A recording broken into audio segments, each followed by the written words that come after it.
Okay, so today we are doing a scout weapons tier list. Now, I am ranking these based on how strong they are, and I am also ranking them based on if someone who is perfect at the video game used them. That person doesn't exist, keep that in mind. Also, I will only include reskins if they actually have some gameplay benefit over the regular one. Okay, let's get started. We'll start with the scattergun. So, the base scattergun, I think is really strong. I don't think it's the best one, so I am going to put it in A tier. The backscatter, this weapon just is not very strong overall. Its upsides just do not work out very well. Scout can flank oftentimes, but the extra damage from this is not that much, and if you pull up behind someone anyways, you'll generally kill them regardless of the extra damage, so the lower clip size just hurts it a lot. The Force of Nature is a super good weapon, so I'm going to put it in S tier. Now, the lower clip size hurts it a ton, but the faster firing speed and extra damage that it has allows it to kill people pretty much instantly. So if you want to pick off just one target, say for instance a medic, the Force of Nature is really good. It's also really good situationally on certain maps, such as Upward or anything like that where there's a cliff to push someone off of, but that's situational. The main thing that I'm ranking it this high for is because of that instant killing potential. Shortstop. The shortstop is actually a pretty mediocre weapon. It actually used to be really strong back in the day with the Milkman set, which would give you 25 more HP. If you think Scout's already a menace with 125 HP, try one with 150 HP. It was so much worse. But the pushing mechanic they added to this really doesn't do much for you. Once in a while, it'll let you push someone off of a cliff, which is nice, but overall, it just is not that strong. The longer range shots are also nice, but it doesn't do as much damage, so it's just not that good. It's not that bad either, but it's not that good. Soda Popper, this one also goes to S tier. This one also has potential for instant kills, and honestly, I think it's even stronger than the Force of Nature, especially in casual play, because you can farm up killing a whole bunch of noobs in casual to build up your hype meter, and then you can just jump to the moon and no one can hit you ever again. Weapon's super strong. Honestly, I think this weapon needs a nerf, but it's also underutilized even though it's super strong, which I think is because it's banned in most community competitive formats, and in casual, Scout just gets destroyed by engineers in casual, so there's that. Babyface's Blaster, I think I'm gonna have to put this one in F. This weapon used to be super strong actually, and I really like its gimmick of getting rid of your jump so that you can run faster, but it actually makes it so that you run slower most of the times now because of its damage mechanic getting rid of so much of your meter. They could really buff this weapon, and I think the mechanic is great. They have a great idea in place, but it just needs a little bit more tweaking, and then it can end up in a good spot where it's a strong weapon that people use, but not too strong. Pistol. The pistol is a pretty strong weapon for the Scout, although I don't think it's the best secondary weapon for the Scout. It is very strong at killing sentries from far away. It's also extremely good on low ping. Due to ping causing some issues with the hit registration with this weapon, it makes it so much worse than it's supposed to be. But if you're playing on like LAN or something, which 99.99% of us will never do, it's way better. Pretty Boy's pocket pistol, it's decent. It just isn't that good, isn't that bad. I don't think the lower damage mechanics are very helpful in terms of its healing mechanics and its other mechanics. So I'm going to put it in C tier. It certainly has situational uses still, and I will still use it, especially on some modded servers like Saxon Hail servers and things like that. But overall, it's very situational. It's not as generalized as other weapons, and it's not good in that many situations, although it's still not a bad weapon. The Winger, I'm gonna say the same for the Winger. Gonna put it in C tier. Once again, some lower damage mechanics so that you can have a higher jump, which has some uses. You can get up to some weird spots, get some weird flanks, which can be useful, but I just don't think it's worth the lower damage. And once again, it's pretty situational, and those situations are few and far between. That doesn't mean it's a bad weapon. That just means that it's only used in very specific situations on very specific maps,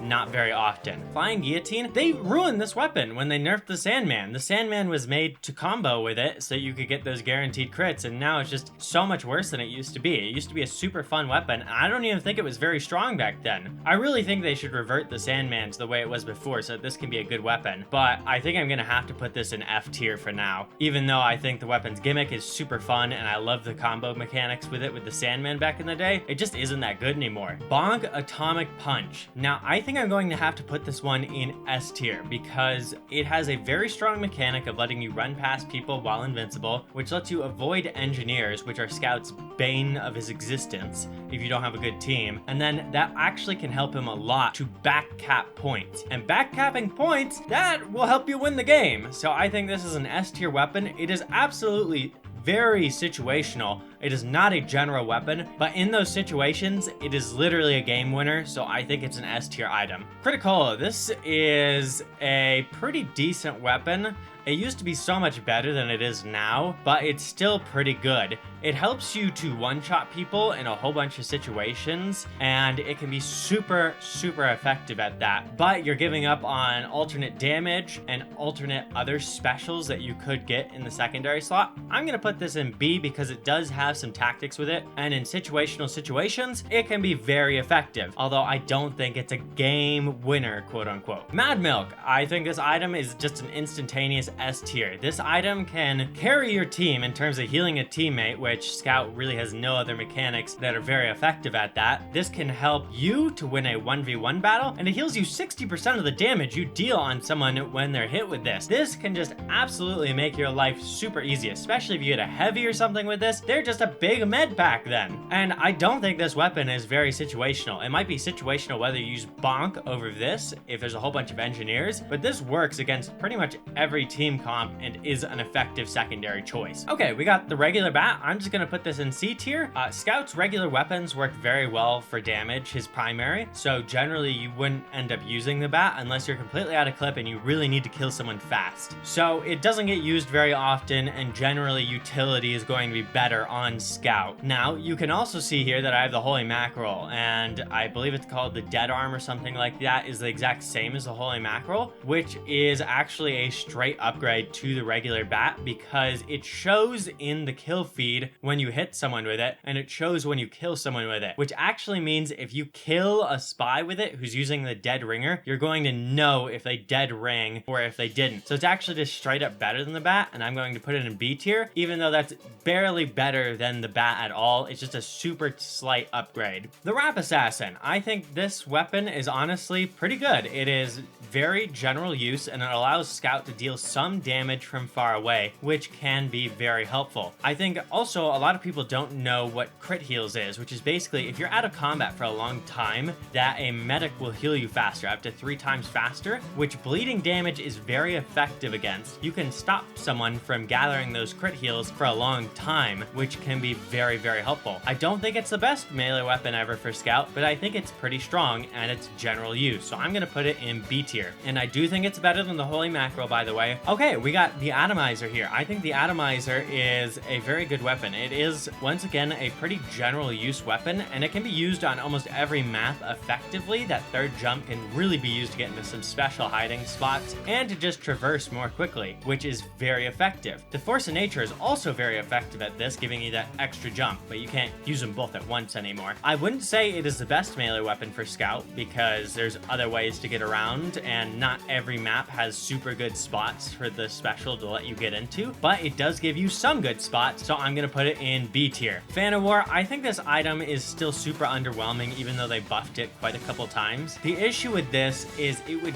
almost always be better to just shoot the enemy with your gun rather than to mark them for death with this weapon. It also seems, by the way the stats look, that the mark for death just stays forever, so if you just hit an enemy and it just stayed on there forever, it would probably be a much better weapon, but that's not the way the weapon works. It just wears off over time. I'm not certain if it's based on when the person dies or what it is, but it does go away eventually. So generally, you just want to shoot the person with your scattergun. You don't want to hit them with this. So I am going to actually have to put this in D tier because it's not a completely useless weapon, but it's a mostly useless weapon, and even in the very specific situations it's good in, it's still not great in. Sun on a Stick. This weapon is literally a meme for how bad it is. You're relying on a Pyro to help you out, and even then your scattergun's still generally going to be a better choice because meleeing an enemy, you gotta get in closer still than with a scattergun, and the scattergun can still do crazy damage. Boston Basher. This weapon seems like a pretty pretty odd choice, but it's actually going to go up into S tier. Now, there's a couple reasons for that. The Boston Basher can be used to hurt yourself, which sounds super bad, not helpful at all, but it's actually extremely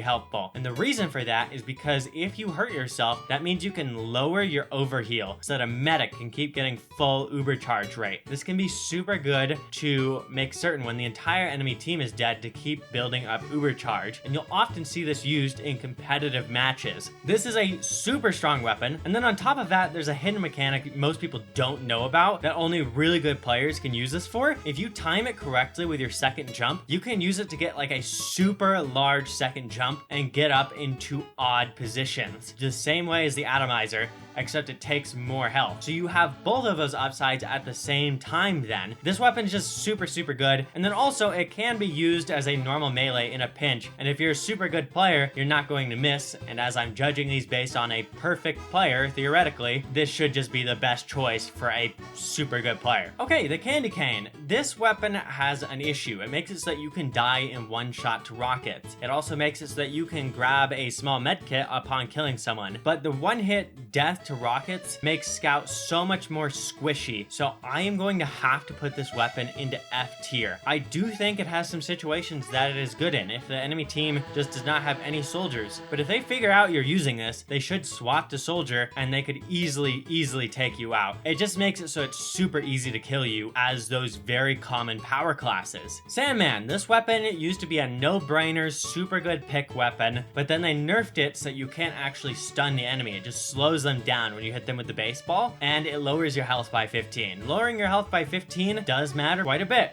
It can make it so that you die much quicker to certain attacks, and rockets can pretty much insta-kill you even if you're not overhealed. So once again, I think I'm going to have to put this weapon in F tier. If it still had that super strong upside of stunning enemies, I think this could be more of an A tier weapon, but because that is not a thing, I have to put this in F tier. Now, if you disagree with my tier list, let me know in the comments and let me know which weapons you disagree with and where you would put them instead. Maybe I missed something. Maybe I'll heart your comment if you're right. Maybe I'm wrong. All right, thanks guys. Make certain to subscribe, and I'm going to be posting some more of these soon.